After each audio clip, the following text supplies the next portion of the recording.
I didn't sit at the table. That was the first thing everyone noticed. Even if they pretended not to. My sister took the chair closest to the lawyer, posture straight, hands folded neatly like she already knew the outcome. My aunt sat beside her, nodding at everything before it was even said. My uncle leaned back, arms crossed, wearing the expression of someone watching a formality play out. I stood near the window. The lawyer adjusted his glasses and cleared his throat. As per your mother's final will, he began, the entirety of the liquid estate. My sister inhaled softly. Totaling $320,000 has been designated to. He paused. Not for drama. For paperwork. To be distributed to. My sister, my aunt whispered under her breath, smiling. The lawyer nodded. Your sister. No one looked at me. Not because they were trying to be kind, but because, in their minds, this part was already over. My sister didn't smile. She didn't need to. Her confidence was quieter than that, settled, entitled, unchallenged. Well, she said lightly, Mom always said she trusted me with responsibility. Responsible. That word had followed her our entire lives. I was the emotional one. The dramatic one. The one who would be fine. I nodded slowly. Because arguing would have been embarrassing. Not for them, but for me. I let the silence stretch. What they didn't know, what none of them could see, was that my hands weren't shaking. My heart wasn't racing. Because 2 weeks earlier, I had found something my sister hadn't. They didn't know what I had already done. The lawyer continued, flipping pages. Personal property has been itemized and divided accordingly, he said. Furniture, jewelry, sentimental items. Nothing complicated, my uncle muttered. Exactly. Nothing complicated, until it was. The lawyer hesitated again. Longer this time. My sister glanced at him, impatient. Is there something else? Yes, he said carefully. There is an addendum. The room shifted. Not loudly. Just enough. An addendum? My aunt repeated. The lawyer nodded. Filed separately. Requested to be read last. My sister frowned. Why wasn't that mentioned before? He didn't answer her directly. Instead, he looked up, and his eyes met mine. My stomach tightened, not with fear, but with recognition. Because that look said now. As per the addendum, he said slowly, there is a secondary designation. The air felt thick. My sister laughed softly. Mom didn't leave anything else. I said nothing. Because this wasn't the moment to speak. This was the moment to wait. The lawyer cleared his throat again. The remaining beneficiary is. My sister leaned back, already bored. And then he said my name. Not loudly. Not dramatically. Just clearly. And in that instant the room changed. Every head turned. Every assumption cracked. And for the first time since my mother died, they looked at me like I might matter. Waiting had always been my role. I waited while my sister spoke first. I waited while decisions were made without me. I waited while my feelings were described by other people instead of asked about. My mother used to say it like praise. You're so patient, she'd tell me. Your sister just knows what she wants. What she meant was, one of you pushes, the other absorbs. And I absorbed everything. I absorbed the way my sister took charge of holidays and then complained I didn't help enough.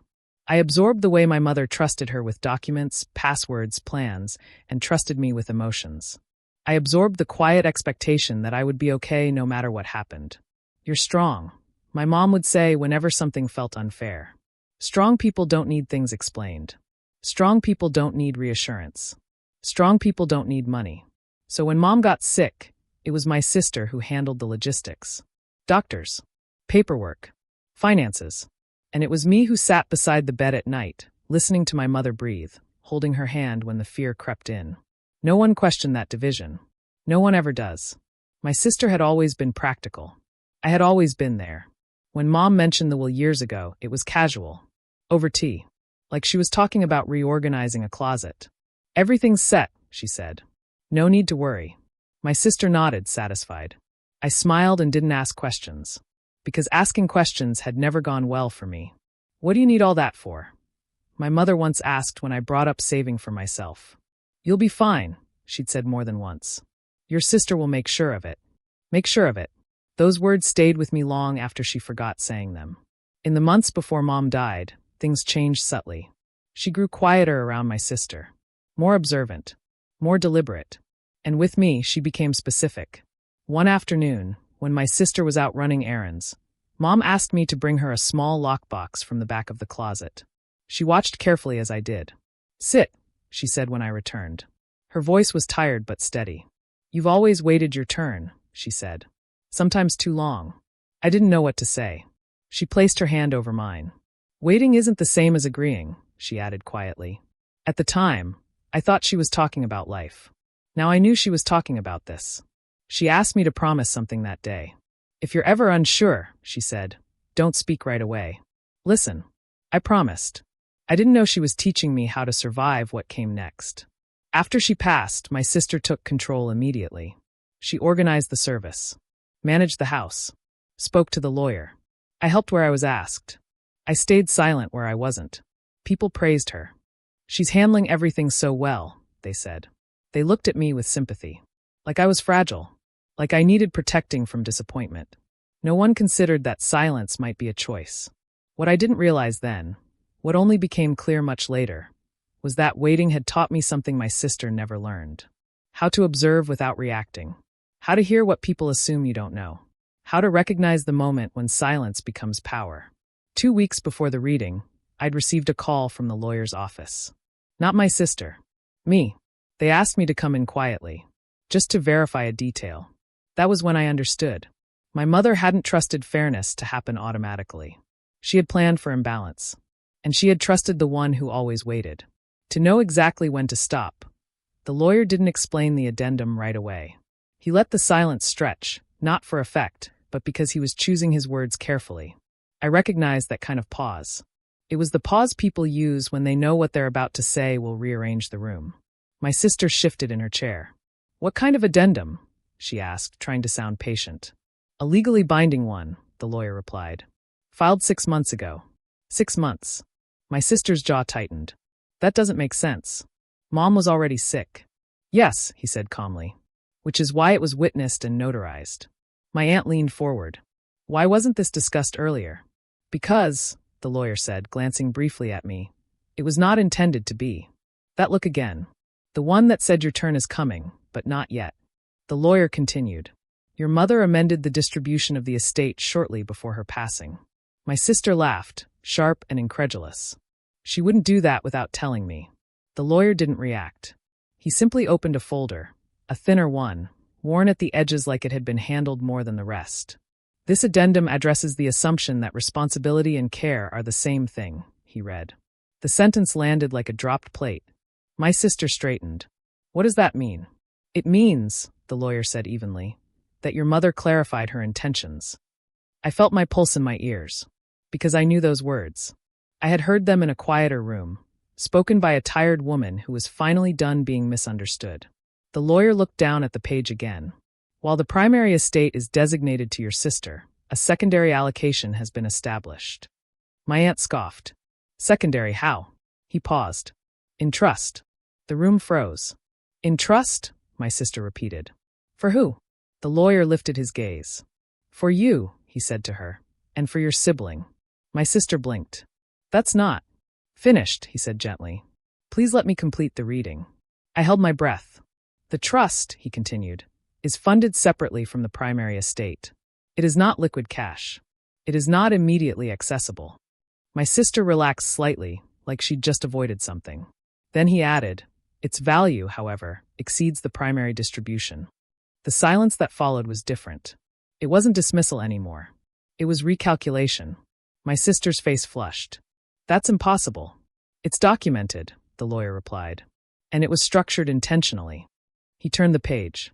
"Control of the trust," he read, "is assigned to the beneficiary who has demonstrated restraint, consistency, and the ability to wait without resentment." I felt something cold and steady settle in my chest. The lawyer didn't look up when he said the next line. "That beneficiary is you." He said my name again, slower this time. My sister stood abruptly. "This is ridiculous." "No," the lawyer said calmly. "It's specific." My aunt protested. My uncle muttered something under his breath. But none of it mattered, because my mother's voice was suddenly in the room. Not literally, but unmistakably. "Waiting isn't the same as agreeing." The lawyer closed the folder. "Your mother anticipated disagreement," he said, "which is why she left instructions." He slid a document across the table, toward me. My sister watched it move like it was a threat. "What is that?" she asked. Authority, he replied. Authority. The word echoed louder than the dollar amount ever could. My sister looked at me then. Really looked. Not with pity. Not with affection. But with something closer to fear. Because for the first time in our lives, I hadn't waited quietly. I had waited correctly. And everything she thought she knew about our mother, and about me, was about to be rewritten. No one spoke after that. Not because they didn't have anything to say, but because everything they would have said suddenly sounded wrong. My sister sat back down slowly, like her legs had forgotten how to hold her. She stared at the document in front of me, her lips parted, trying to form an argument that wouldn't collapse under its own weight. This isn't fair, she said finally. Fair. That word had always belonged to her. I did everything, she continued, her voice rising. I handled the bills, the doctors, the house. You didn't want that responsibility. She said want like it was a choice I'd made. The lawyer folded his hands. Your mother acknowledged your efforts, he said calmly, which is why the primary estate was designated to you. My sister nodded quickly. Exactly. But, he added, she distinguished between management and care. That word landed harder. Care. Because everyone in that room knew who had provided it. I didn't speak. I didn't need to. My aunt scoffed. So now she gets control over everything? No, the lawyer replied. She gets control over the trust. My sister turned to me sharply. So what? You're going to decide how my inheritance is spent. I met her gaze. Steady. Calm. No, I said quietly. I'm going to decide how Mom's intentions are protected. She laughed bitterly. You always act like the victim. The room stiffened. What I didn't realize then, I thought, watching her unravel, was how uncomfortable people get when the quiet one finally speaks. The lawyer intervened. This trust was designed to ensure long-term security for both beneficiaries. It cannot be dissolved or redirected without mutual compliance. My sister's eyes flicked back to the paperwork. And if I don't comply? Then the trust remains frozen, he replied. Until conditions are met. She turned pale. The leverage my mother had built was elegant. Not punishment. Protection. She hadn't taken anything away. She had simply made sure no one could take more. My sister's voice dropped. She never said any of this. I swallowed. She told me to listen. Everyone turned to me. The room held its breath. She said waiting isn't agreeing, I continued softly. She said silence doesn't mean surrender. My sister looked at me like she was seeing a stranger. Because in a way, she was. The meeting ended shortly after. No one hugged. No one apologized. They left in fragments, frustration, disbelief, wounded pride. I stayed behind. The lawyer gathered the papers and slid the trust document closer to me. She was very clear, he said quietly, and very deliberate. I nodded, because for the first time since my mother died, I felt something close to peace. Not triumph. Alignment. I hadn't taken anything that wasn't meant for me. I had simply waited long enough for the truth to arrive intact. And as I walked out of that office, the weight I'd carried my entire life shifted. Waiting wasn't weakness. It was preparation. And my mother had known exactly when to let it end. The hallway outside the lawyer's office felt colder than it had when we arrived. My sister walked ahead of me without looking back. Her heels clicked sharply against the floor, each step tight with something she didn't know how to carry yet. Anger, maybe. Shock. Loss of control. My aunt whispered furiously beside her. My uncle trailed behind, unusually quiet. No one spoke to me. Not because they were being polite, but because they didn't know how. That silence followed us into the parking lot, where everyone dispersed quickly, like a meeting that had gone badly and needed to be forgotten. My sister finally turned just before getting into her car. So this is who you are now? She asked. I studied her face. The familiar confidence cracked just enough to show fear underneath. This is who I've always been, I said. You just never needed to notice. She scoffed. You think Mom trusted you more than me? I shook my head. She trusted us differently. That distinction hurt her more than any accusation. She opened her door hard. Enjoy it, she snapped. Enjoy being in charge. As she drove away, I stood there longer than necessary, letting the quiet settle. What I didn't realize then was how much of my identity had been shaped by reacting to her, accommodating her, softening myself around her certainty. Without that dynamic, I felt strangely untethered. The days that followed were tense but quiet. Messages came in, not confrontational, not apologetic. Just probing. Can we talk? We should clear the air. This isn't what Mom would have wanted. I didn't respond right away. Because I was learning something new. Urgency often belongs to people who have lost leverage. I met with the lawyer again alone. We went through the trust in detail, its structure, its safeguards, its intentions. My mother had been meticulous. The trust wasn't a weapon. It was a boundary. It ensured my sister's security without giving her unchecked control. It ensured my presence mattered without turning me into an enforcer. Balance. Something our family had never been good at. What if she never forgives me? I asked quietly. The lawyer met my eyes. Then that was never in your control. That night, I sat in my apartment surrounded by the quiet I used to fear. It didn't feel empty anymore. It felt earned. What I didn't realize then was that inheritance disputes don't just reveal greed. They reveal roles. And my role, the patient one, the strong one, the one who would be fine, had finally been acknowledged for what it truly was. Necessary. My sister called 2 weeks later. Not angry. Not apologetic. Tired. I don't understand why she did it this way, she said without greeting. I waited. She never told me she doubted me, she continued. She never said I was too much. I closed my eyes. She didn't doubt you, I said gently. She doubted the situation. Silence stretched. You think you know her better than I did? My sister asked. I chose my words carefully. I think I listened differently. That hurt her. I could hear it. I carried everything, she said, her voice cracking. I didn't get to grieve. I had to be responsible. I nodded, even though she couldn't see it. I know. For the first time, I heard something in her voice I hadn't heard before. Relief. Because responsibility is heavy, and when it's praised, it's rarely shared. She trusted you with authority, my sister said quietly. No, I corrected. She trusted me with restraint. We didn't resolve everything that night. We didn't need to. But something shifted. The power struggle dissolved into something more honest, recognition. That conversation would have never happened without the trust. And that was my mother's final gift. Not money. Perspective. People think justice is loud. That it arrives with confrontation, shouting, proof slammed onto tables. But sometimes justice is quiet. Sometimes it waits. My mother didn't take anything away from my sister. She didn't punish her. She didn't shame her. She simply corrected an imbalance that had existed our entire lives. She recognized the one who pushed forward, and the one who held the line. They said my sister got everything, and on paper she did.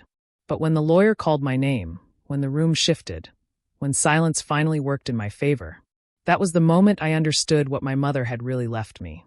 Not control, not revenge, respect. I had waited my whole life to be seen. And when the moment came, I didn't rush it. Thanks for listening. Don't forget to subscribe for more stories like this.